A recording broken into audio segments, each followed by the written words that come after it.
શંકાના ઝેરે લીધો એક નિર્દોષ જીવ.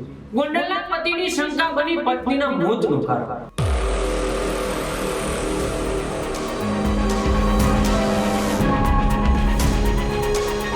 જ્યાં ચારિત્ર્યની શંકાએ એક પતિએ પોતાની જ પત્નીનો જીવ લેતા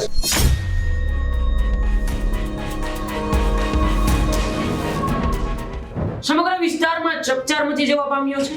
રાજકોટ જિલ્લાના ગોંડલમાંથી એક ચોંકાવનારો હત્યાનો બનાવ સામે આવ્યો છે. જ્યાં ચારિત્ર્યની શંકાએ એક પતિએ પોતાની જ પત્નીનો જીવ લેતા સમગ્ર વિસ્તારમાં ચકચાર મચી જવા પામ્યો છે.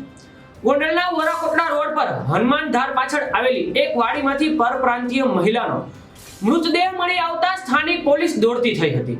પ્રાથમિક તપાસમાં સામે આવ્યું છે કે મૃતક મહિલા મૂળ મધ્યપ્રદેશની રહેવાસી અને ગુંદલીબેન સોલંકી નામ છે, જે પોતાના પરિવાર સાથે ગોંડલમાં મજૂરી કામ કરતી હતી. પોલીસના જણાવ્યા અનુસાર પતિએ પત્ની પર અન્ય વ્યક્તિ સાથે સંબંધ હોવાની શંકા હતી. આ બાબતે રાત્રે બંને વચ્ચે ઉગ્ર ઝઘડો થયો હતો. ઝઘડા દરમિયાન જીવ બચાવવા માટે મહિલા નજીકની વાડી તરફ ભાગી હતી, પરંતુ આરોપી પતિએ પીછો કરીને તેની હત્યા કરી નાખી હોવાનું પ્રાથમિક તપાસમાં સામે આવ્યું છે.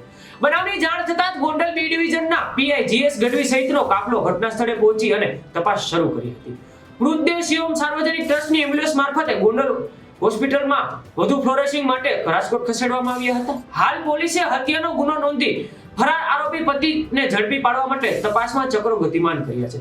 સવાલ એ છે કે ચારિત્ર્યની શંકા એટલી હદે પહોંચી ગઈ કે પતિએ પોતાના જ પત્નીનો જીવ લઈ બેઠો. હવે જોવાનું એ રહ્યું કે હવે પોલીસ તપાસમાં શું નવું આવશે એ જોવાનું રહ્યું. વધુ અપડેટ જોવા માટે આપ જોતા રહો સતીશ મોપન ન્યૂઝ. નમસ્કાર.